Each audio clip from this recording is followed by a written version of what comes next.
Mtumiwa alitumia silaha hiyo kumtishia mhudumu kwenye paji la uso ili kuendelea kupewa huduma bila malipo. Jeshi la polisi mkoani Morogoro linawashikilia watuhumiwa wawili wakazi wa manispaa ya Morogoro kwa tuhuma za matumizi mabaya ya bunduki aina ya pisto.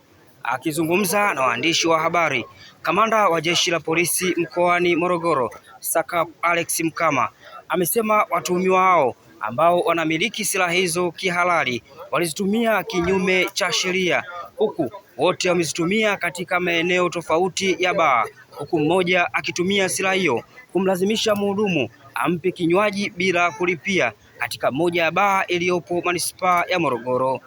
Kutoka hapa katika kituo kikuu cha polisi Morogoro, mimi ni Jacob Sonyo. Katika mwendelezo wa operation dhidi ya uhalifu, jeshi la polisi mkoani Morogoro limewakamata watuhumiwa wawili kwa matumizi mabaya ya silaha za moto aina ya pisto wanazomiliki kisheria lakini wanazitumia vibaya. Waliokamatwa ni Kishiwa Stanislaus Zumbi, huyu ana umri wa miaka 51, ni mkulima na mkazi wa Kihonda. Mtuhumiwa akiwa na silaha moja aina ya pisto aina ya Markov yenye namba AK 0077 alifyatua risasi 4 akiwa katika umati mkubwa kwenye starehe, kitu ambacho sio halali na sio maelekezo, na hivyo akawa amezua taharuki pale. Tukio hilo limetokea Machi 2 mwaka huu usiku kwenye kilabu cha pombe eneo la Kihonda manispaa ya Morogoro.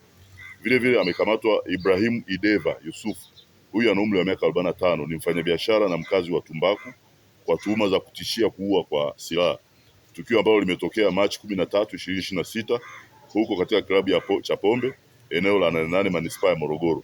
Mtumiwa alitumia silaha hiyo kumtishia mhudumu kwenye paji la uso ili kuendelea kupewa huduma bila malipo.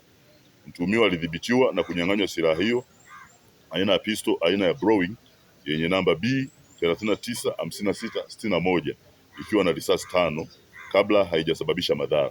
Kwa hiyo hatua za kisheria zinaendelea kwa hatua zaidi dhidi ya hawa watuhumiwa, lakini kwa awali silaha zao zile zimechukuliwa na ziko chini ya upelelezi, kwa maana chini ya jeshi la polisi.